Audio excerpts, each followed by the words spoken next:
Imagine você receber uma ligação que mudaria sua vida para sempre. Que tudo aquilo que você construiu e conquistou simplesmente desaparece. Seu patrimônio se vai, sua família é destruída, sua saúde é tomada e quando você mais precisa de consolo, você ouve que a culpa é sua. O que aconteceria com sua fé? Você continuaria confiando em Deus, mesmo sem entender o porquê? O livro de Jó não começa com respostas, ele começa com uma pergunta que ainda inquieta a humanidade. Por que um Deus justo permite que pessoas justas sofram? Talvez você também já tenha feito essa pergunta e eu também. E a verdade é que cedo ou tarde, todos nós enfrentaremos momentos em que a vida parecerá injusta. Mas o livro de Jó revela algo extraordinário. Ele nos ensina que a fé não exige que tenhamos todas as respostas. Ela exige que saibamos em quem confiamos. Por isso, ao estudarmos o livro de Jó, talvez não encontremos a resposta para todas as nossas perguntas, mas encontraremos razões para continuar confiando. E aprenderemos a dizer, junto com Jó, uma das declarações de fé mais poderosas de todas as Escrituras. Ainda que ele me mate, nele esperarei.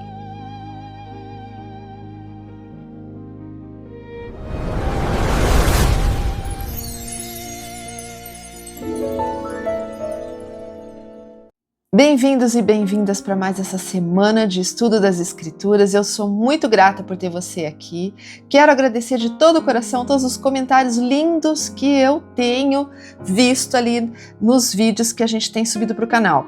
Que delícia ouvir que as Escrituras, que os vídeos, que os ensinamentos têm feito diferença na sua vida. Gosto muito de ler os comentários e quero dizer que leio todos os comentários. Para mim é muito importante saber como que está chegando até você.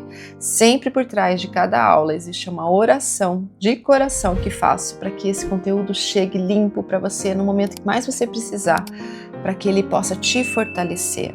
O livro de hoje tem tudo a ver com isso que eu estou acabando de dizer. O livro de Jó, que é um livro escrito em poesia, fala muito sobre a questão do sofrimento e sobre como aprender através do sofrimento. Victor Hugo, um dos maiores escritores de todos os tempos, ele fala assim: o livro de Jó é talvez a maior obra-prima do intelecto humano. Nós não sabemos quem escreveu esse livro. O autor não se denomina durante a narração, mas ele emprega de uma forma tão bela, através de poesia hebraica, um pensamento que chega a nós de forma de uma linguagem vocativa. Cada vez que lemos, conseguimos imaginar as coisas que ele está escrevendo. E o tema principal desse livro é sofrimento versus pecado. E qual é a relação do sofrimento e pecado? Se formos analisar a religião ocidental, tudo é a respeito do pecado. É aquela pergunta: como é que eu posso me reconciliar com Deus? Porque sou pecador. Já a religião oriental tem uma outra conotação, ela vai falar sobre sofrimento, por que sofremos e como podemos nos libertar do sofrimento. É interessante que aqui se casam as duas questões, tanto de pecado quanto de sofrimento. Todo pecado causa sofrimento, mas nem todo sofrimento é causado pelo pecado. Você já percebeu essa relação de pecado e sofrimento? Eu tenho observado que quando estamos sofrendo, os maiores sofrimentos emocionais, espirituais, recorremos muitas vezes a um alívio que vai gerar um pecado. E que quando pecamos, geramos mais sofrimento. Vou ilustrar isso aqui.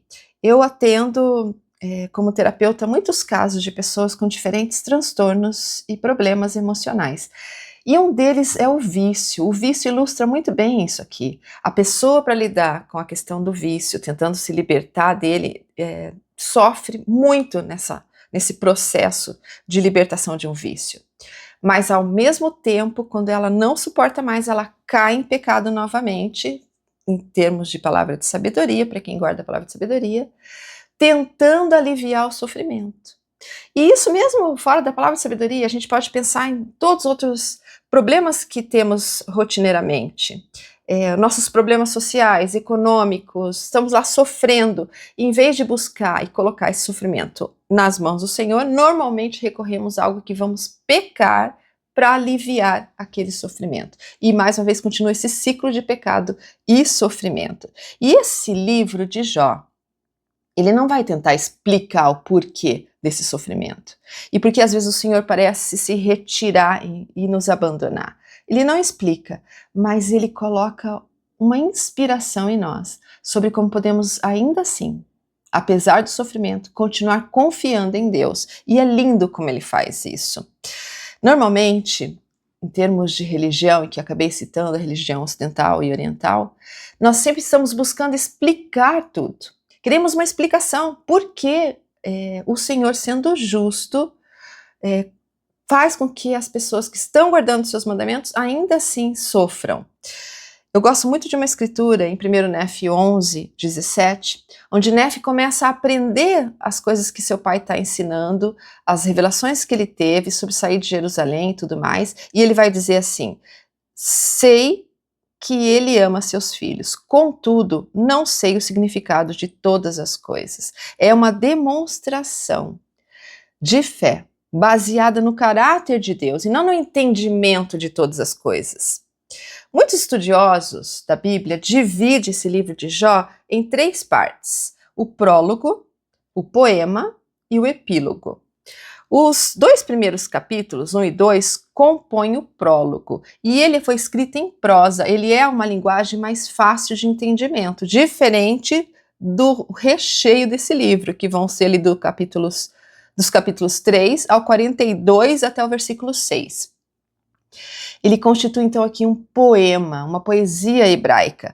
É uma linguagem puramente poética e que às vezes para tradução em português não conseguimos captar toda a sua essência quando ela foi escrita na língua hebraica. Nessa parte desse poema, dessa poesia, nós vamos ver 3 amigos de Jó sendo citados. Eles vão consolar Jó e o tempo todo eles têm um diálogo em uma parte em que Jó se defende e a réplica dos amigos. E assim é durante todos esses capítulos, que é o recheio aqui, se fôssemos pensar num sanduíche, em que a prosa é o início e depois vem a parte da poesia, e o epílogo, que é o final, que vão ser os últimos 11 versículos do livro de Jó. São 42 capítulos. É interessante quando a gente pensa em Jó, e talvez isso já recorreu à sua mente aí, a gente vai lembrar de uma famosa frase que é ter a paciência de Jó. Parece que é tudo que conhecemos desse livro. Porque, na realidade, começamos a ler, vemos os primeiros capítulos explicando a história, e depois o desfecho no 42, e nunca lemos o recheio, porque é uma linguagem diferente para nós, e temos que apurar os ouvidos. A Bíblia foi pensada em ser dividida da seguinte forma: a gente vai ver que nós vamos ter os 5 livros de Moisés, na sequência vamos ter os livros históricos e agora os livros poéticos, que faz parte dessa linguagem que às vezes é de difícil compreensão, mas é um desafio para nós esse ano entender essa linguagem. Acho que a gente tem tudo para isso, todos os recursos que a igreja tem disponível para nós, fora todos os conteúdos dos influencers em canais de YouTube que têm tentado ajudar a gente a entender melhor isso. Acho que a gente pode abraçar esse desafio aí. Agora existe uma pergunta que muitos estudiosos se fazem: Jó realmente existiu? Bom, como ele não é um livro histórico, ele não nos contextualiza quem era exatamente Jó e exatamente onde ele vivia. Nós temos ali no versículo 1 dizendo até que ele é de Uz e que era um homem íntegro. Podemos considerá-lo um personagem histórico por conta da narrativa de outros personagens se referindo a ele. Por exemplo, no livro de Ezequiel e também no livro de Tiago, que considera ele como uma das grandes figuras conhecidas por sua fé e poder de oração. Também em Doutrina e Convênios, quando o Senhor cita Jó a Joseph Smith num dos maiores agonias durante a cadeia de Liberty, quando Joseph diz: me abandonou, Senhor, ó Deus, onde estás? E onde está o pavilhão que cobre teu esconderijo? E em resposta, o Senhor vai dizer a ele: Meu filho, paz seja com a tua alma e a tua diversidade, e as tuas aflições serão por um momento, e então, se só suportarem bem, no alto Deus te exaltará. Ainda não estás como o Jó. Ele coloca Jó aqui como referência. Se a gente partisse da premissa de que Jó não existisse, por que Deus, sendo um Deus justo, iria citar Jó, Joseph, a ponto de querer confortá-lo com uma figura que não existisse? Então, para nós, membros da igreja, e dentro do currículo de Vem Segue-me, Jó é um personagem, sim, que existe, que pode ser estudado e tirado dele todos os princípios que nos fortaleçam em nossa fé. Então, quem foi Jó? Jó foi descrito no versículo 1 do primeiro capítulo como um homem íntegro e reto. A palavra hebraica para íntegro também pode significar irrepreensível, completo e pleno. Embora Jó fosse um devoto seguidor de Deus, ele não estava isento de pecados. Agora, provavelmente, ele não era um israelita, porque ele é descrito como morador de Uz. Essa região de Uz geralmente era habitada pelos edomitas, que são os descendentes de Esaú. No entanto, o livro não dá detalhes exatos de onde ele viveu, o que dá apenas suposições de que ele realmente não era um israelita e de que ele vivia na época dos grandes patriarcas, até pelos anos que no final do capítulo 42 vai dizer que ele vive, mais de 142 anos depois de toda essa aprovação, e ele vê seus netos e bisnetos, suas gerações crescendo e se desenvolvendo. Existe um outro ponto no primeiro capítulo de Jó, que é o prólogo, que está explicando e contando o que vai acontecer aqui no decorrer desse livro. Ele fala assim, e no versículo 2, então, do capítulo 1, vai nos dar mais referência de quem era Jó.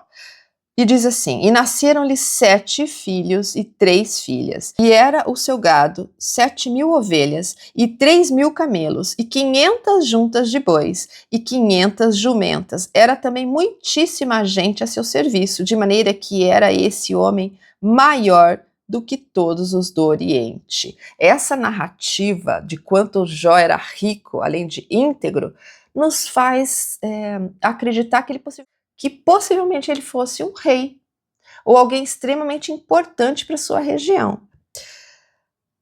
Então, no versículo 8, e disse o Senhor a Satanás, consideraste tu o meu servo Jó? Porque ninguém há na terra semelhante a ele, homem íntegro e reto, temente a Deus, e que se desvia do mal. Quando nós lemos essa escritura e pensamos como o Senhor pode interagir com Satanás, mais uma vez precisamos vir às escrituras com um olhar contextualizado. Aqui é uma escritura poética. Possivelmente essa questão de Satanás se refere mais a alguém que é aquele acusador, que é mais uma palavra de tradução do hebraico de Satanás. Aquele que vem investigar e tentar os homens.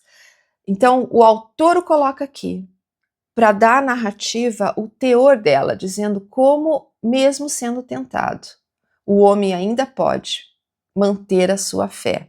Nisso é que as autoridades e os manuais da igreja têm colocado, que possivelmente esse Satanás que a gente lê aqui é uma figura de linguagem. E ali no versículo 9, então respondeu Satanás ao Senhor e disse, porventura teme Jó a Deus em vão?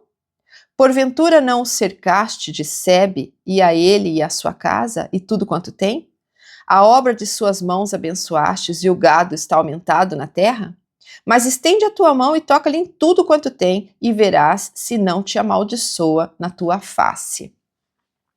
Essa é mais uma questão do livro. Se a gente pode colocar um tema do livro aqui, se o sofrimento é causado pelo pecado, o outro tema seria, mesmo sendo abençoados, extremamente abençoados, conseguimos manter a nossa fé?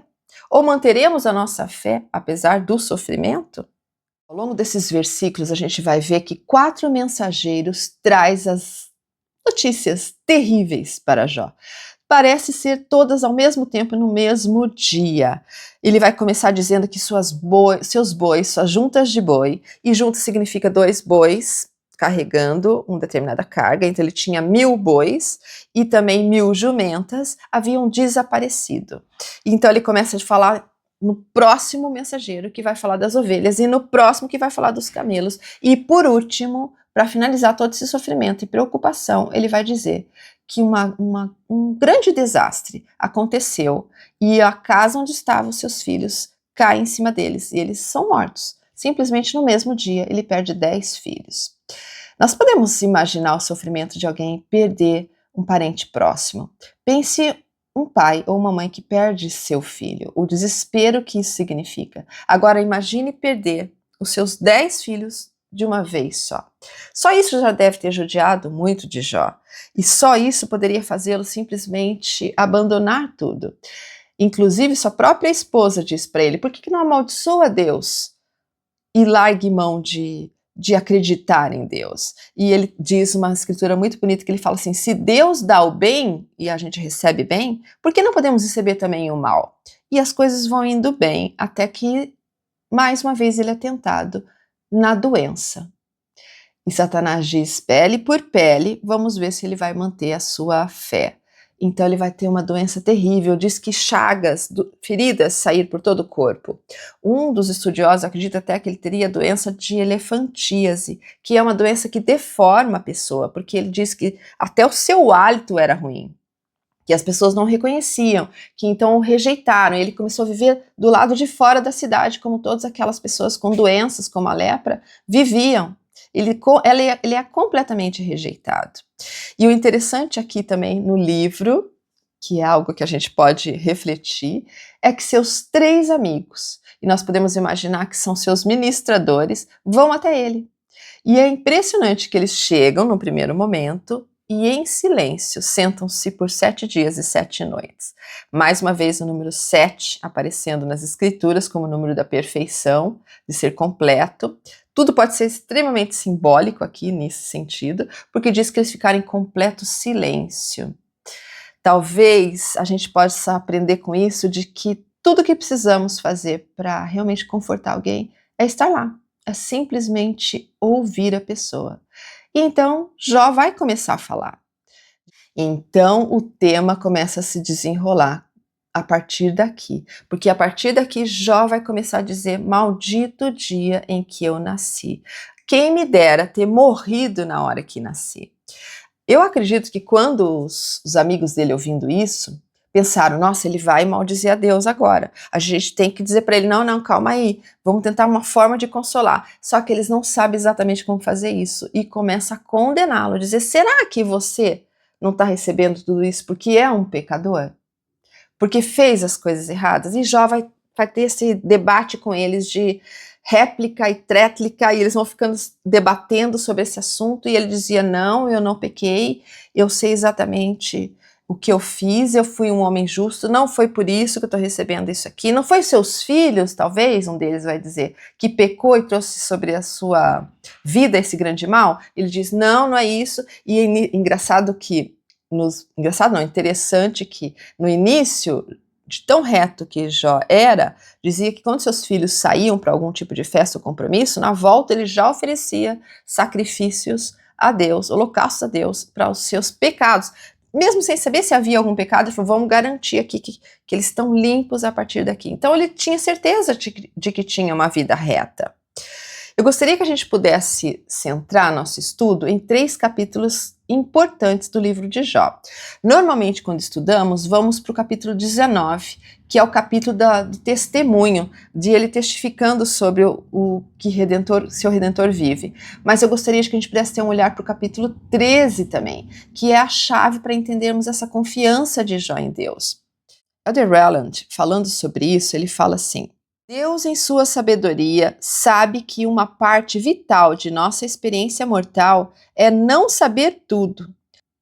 Há algo no fato de que confiar nele nos permite progredir para nos tornarmos semelhantes a ele.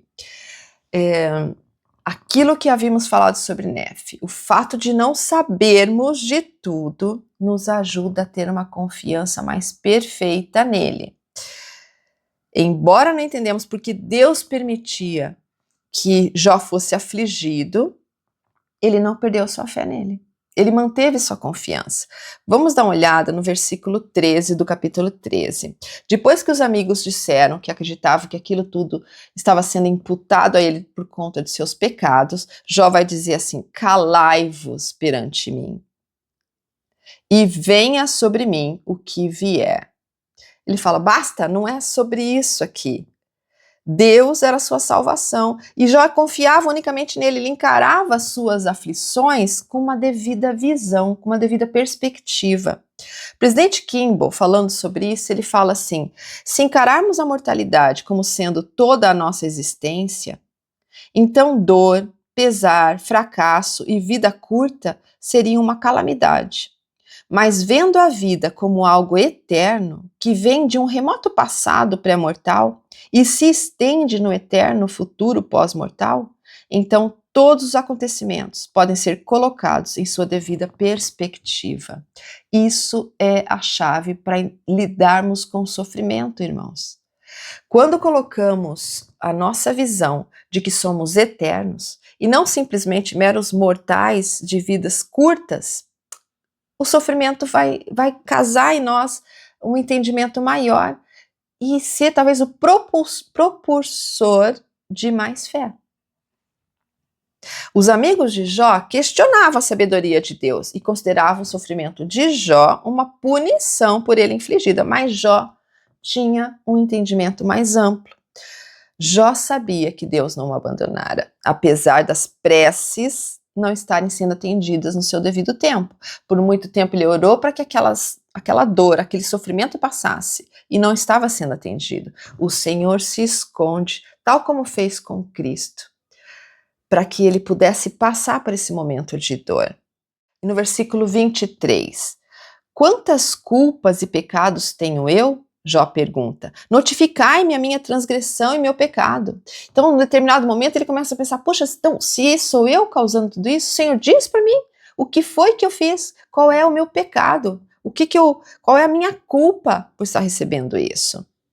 Mas o sofrimento nem sempre é consequência do pecado. Ele tem um objetivo maior em nossas vidas. Ainda o presidente Kimball falando sobre isso, diz assim, não lhe parece haver sabedoria no fato de que o Senhor nos dá obstáculos para que possamos sobrepujá-los, responsabilidade para que possamos progredir, trabalho para fortalecer nossos músculos, tristezas para pôr à prova nossa alma? Não somos expostos às tentações a fim de provarmos nossa força? Às doenças para aprendermos a cultivar a paciência? E a morte para podermos ser imortalizados e glorificados? Se fôssemos curados, ou se todos os doentes fossem curados, se fossem protegidos todos os justos e destruídos os iníquos, todo o programa do Pai ficaria anulado e terminaria o livre-arbítrio, princípio fundamental do Evangelho. Nenhum homem teria de viver pela fé. Se a alegria, paz e recompensas fossem dadas instantaneamente àquele que pratica o bem, não haveria o mal, todos fariam somente o bem, mas não por causa da retidão de fazê-lo.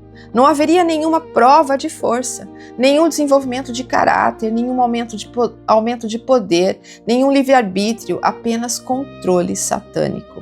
Fossem todas as orações atendidas imediatamente, de acordo com nossos desejos egoístas e compreensão limitada, haveria pouquíssimos ou nenhum sofrimento, tristeza, desapontamentos ou mesmo a morte. E se essas coisas não existissem, também não haveria nenhuma alegria, sucesso, ressurreição, nem vida eterna e divindade. E de fato, se quiséssemos que todo sofrimento saísse da terra, qual é o progresso que teríamos e qual era o sentido de ganharmos essa vida nesse estado mortal? Porque no início era o que Satanás propôs. Vamos salvar a todos, mas não teriam livre-arbítrio. Por causa de nossas escolhas, e as escolhas ruins podem trazer sofrimento, ou mesmo as escolhas boas, o sofrimento vem para nos testar, é que somos exaltados, é que temos a oportunidade de sermos como Deus é e conhecer todas as coisas. Não é interessante que Cristo teve que padecer todas as dores que padeceu? Um autor muito sábio do livro Jesus o Cristo, Elder Talmage, ele diz assim, que Cristo passou todas as dores que passou para que pudéssemos engajar com Ele do que significa ser humano. Quando olhamos para Cristo passando todas as dores que Ele passou, nos conectamos com Ele e aceitamos a sua divindade. E para nós não vai ser diferente. O Senhor cria em nós aquilo que nos faz ser como Ele é. Nós podemos aprender 3 coisas lindamente nesse livro de Jó. A partir também desse capítulo belíssimo que é o capítulo 13.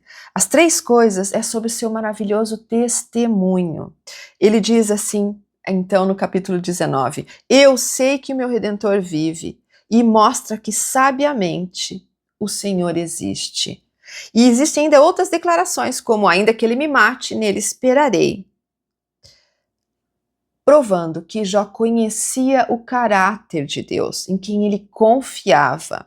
E então, por último, a ciência, ele tinha consciência, ou a sabedoria, o conhecimento de que o rumo que seguia a sua vida era aceito e era do agrado do Senhor.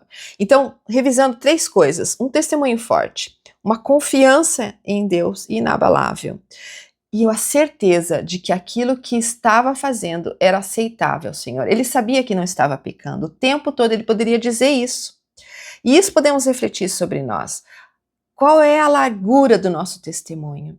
Qual é a dimensão da nossa confiança? E qual é a certeza de que estamos realmente fazendo aquilo que é do agrado do Senhor? Para então colocarmos toda a nossa oferta na mesa e dizer, Senhor, está aqui. Estou submisso à sua vontade.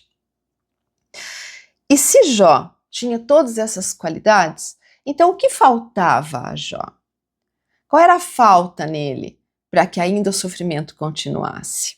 Podemos ponderar também por isso. E isso vai nos ajudar a entendermos também nossos processos de cura e de desenvolvimento. Lembram-se do caso do jovem príncipe que chega ao Salvador e diz assim, que farei para herdar a vida eterna?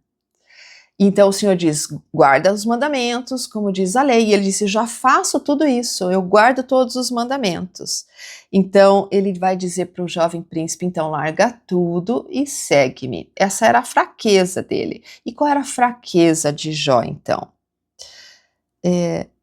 A única coisa que faltava a Jó era uma perfeição de sua fé. Elder Rutland, falando sobre isso, é um discurso incrível. Vou deixar aqui a referência que a gente pode estudar para compreender mais esse livro de Jó.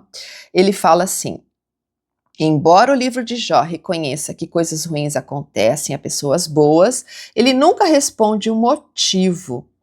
Qual era o motivo desse sofrimento de Jó? Jó aprende que confiar em Deus e não confiar em seu próprio entendimento é a maneira de lidar com as dificuldades da vida. Esses ensinamentos nos incentivam a permitir que Deus prevaleça e assim permanecermos otimistas e esperançosos apesar dos desafios. Deus, em sua sabedoria, sabe que uma parte vital de nossa existência mortal é não saber tudo. Há algo no fato de que confiar nele nos permite progredir para nos tornarmos semelhantes a ele. Quando Jó debate com seus amigos a respeito do sofrimento, transparece um grau de dúvida deles sobre o Senhor ser justo ou não por conta daquilo. E esse grau de dúvida é que faz ele afastar dessa perfeição de fé e que às vezes está dentro do nosso coração.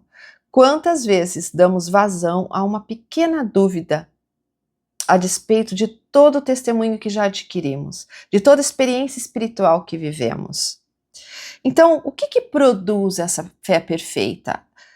Uma das coisas que produz a fé perfeita é saber que a nossa condução da vida realmente está alinhada com o Senhor.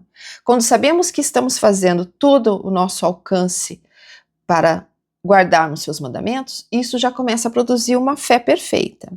Um outro ponto que podemos colocar para alcançarmos uma fé perfeita é o sacrifício que uma religião exige. Joseph Smith fala isso. Nenhuma fé pode ser sustentada numa religião que não exige sacrifícios. Então, quando o homem sacrifica tudo o que tem, por amor à verdade, não conservando nem a sua própria vida, mas crendo perante Deus que foi chamado para esse sacrifício, para procurar fazer a vontade do Senhor, com toda certeza, Deus aceitará seu sacrifício e oferta e que não buscou nem buscará em vão. Nessas condições, então, poderá obter a fé necessária que faz jus à vida eterna. Então, quando colocamos todas as nossas ofertas, e isso diz sobre sacrificar tudo que temos. Nos lembra os convênios no templo.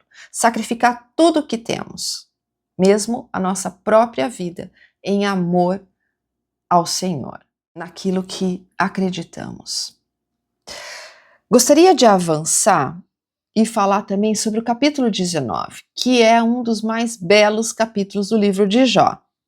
Nós vamos começar com uma famosa declaração desse livro, que estão ali no versículos 23 até o versículo 27. Quem me dera agora que as minhas palavras se escrevessem. Quem me dera que se gravasse no livro, e que com pena de ferro e com chumbo para sempre fossem esculpidas na rocha, porque eu sei que o meu Redentor vive, e que por fim se levantará sobre a terra, e depois de consumida a minha pele, contudo ainda em minha carne, verei a Deus, a quem eu verei por mim mesmo, e os meus olhos o verão, e não outro, e por isso as minhas entranhas se consomem dentro de mim. É linda essa escritura, é uma das mais belas falando do Salvador, do nosso Redentor Jesus Cristo. Quando Jó se refere a um Redentor, se a gente contextualizar para aquela época, o Redentor é sempre aquele que salvava. Se você tinha uma dívida, é aquele que pagaria a sua dívida, e esse é o papel do Salvador. A nossa dívida de nossos pecados é paga pelo sacrifício expiatório. Lembra-se da história de Ruth e Boaz? Quando ele redime Ruth, nós falamos sobre isso, esse papel redentor. Quando Jó declara que um redentor viria, ele profetiza sobre Cristo, dizendo que ele vive, que ele viria. Não importa se viria naquele momento em que ele estava sofrendo, mas ele acreditava que redimiria a sua vida de qualquer jeito.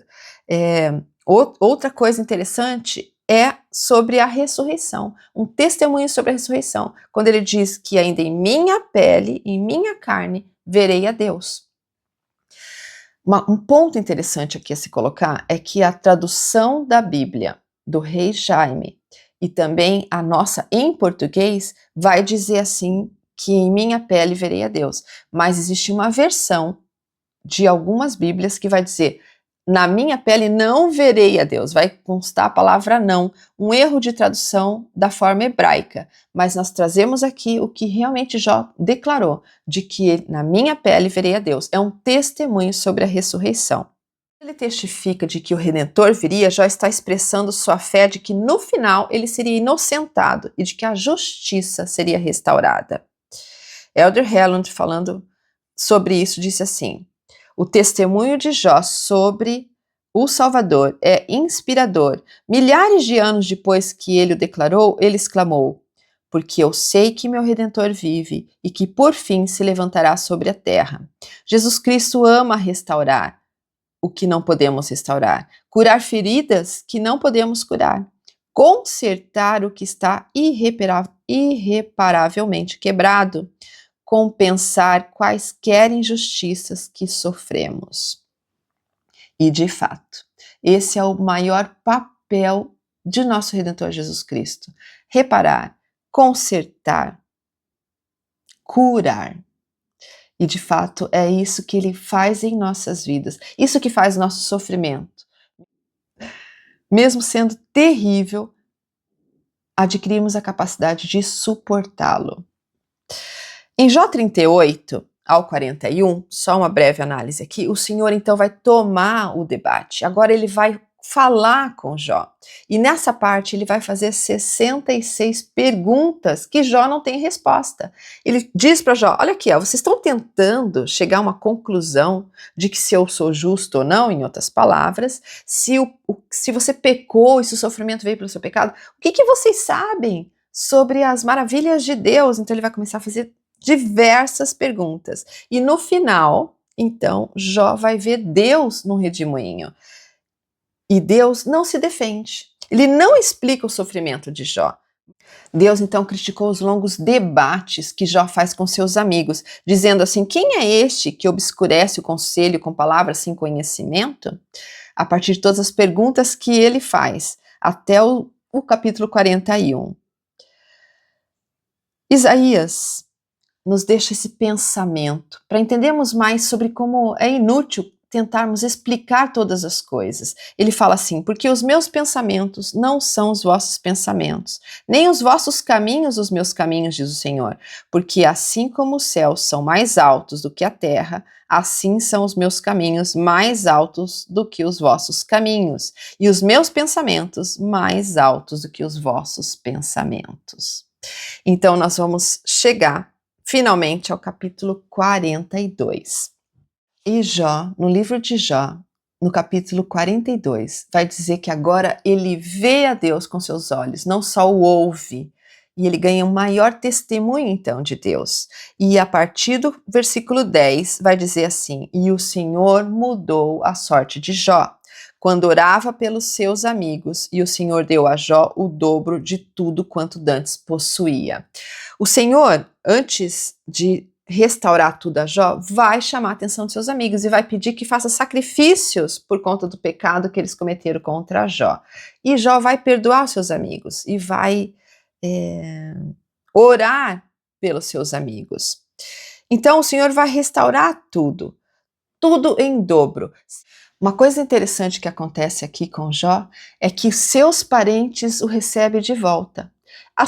Eu imagino que sua saúde volta, ele começa a voltar para sua casa e os parentes começam a dar-lhes presentes e aí vem toda a sua riqueza. Não é algo que aconteceu instantaneamente, magicamente. A sua riqueza é restaurada como bênçãos de seus amigos e parentes. Então ele recebe tudo em dobro, os bois, os camelos, as ovelhas, as mulas, o gado inteiro. E também seus filhos. As escrituras dizem então que ele vai ter 7 filhos e as 3 mais belas moças como filhas. Mesmo aqui no Velho Testamento, a concepção de que os filhos são para sempre aparece aqui, que por mais que ele não teve o dobro dos filhos que ele tinha, então ele teria 20 filhos agora, ele está somando os filhos que é dele, que não se perdeu, com os filhos que o Senhor está dando novamente. Esse é o conceito de vida eterna. Davi sabia disso.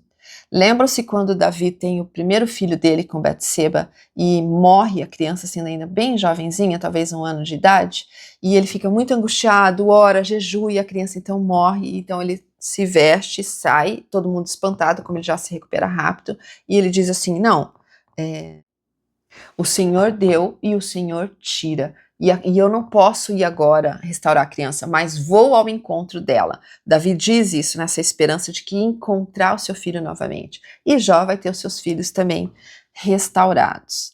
Assim como Jó, precisamos confiar em nosso Pai Celestial e em Jesus Cristo e permanecer fiéis em todas as circunstâncias.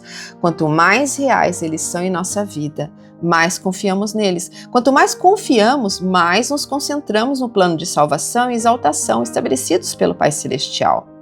Quanto mais nossa perspectiva eterna permanecer em foco, mais fácil será permitir que Deus prevaleça e menos importantes serão as circunstâncias de nossa vida. Em determinado ponto, Jó diz assim no capítulo 23, versículo 10, Deus sabe o meu caminho. Pondo-me a ele à prova, sairei como ouro.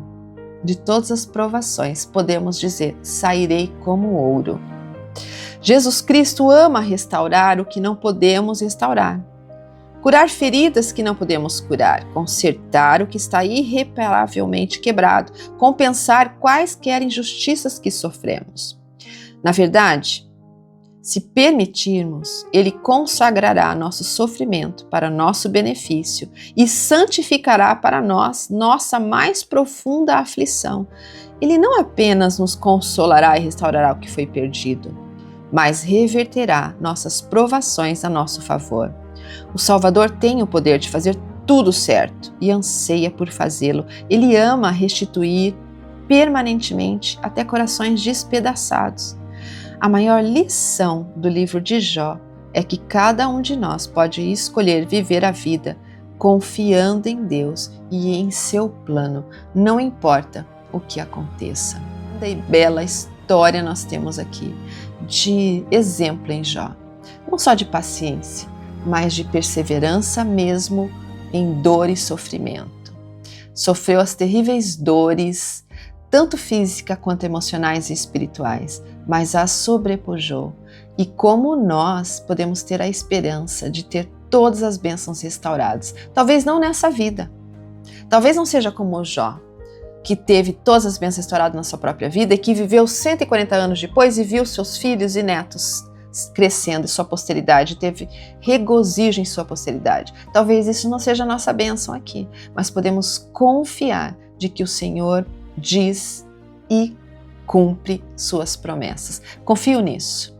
Tenho um grande amor pelo Evangelho e um grande amor pelo meu Salvador, porque sei que Ele está pronto a nos ajudar em qualquer circunstância, em qualquer momento.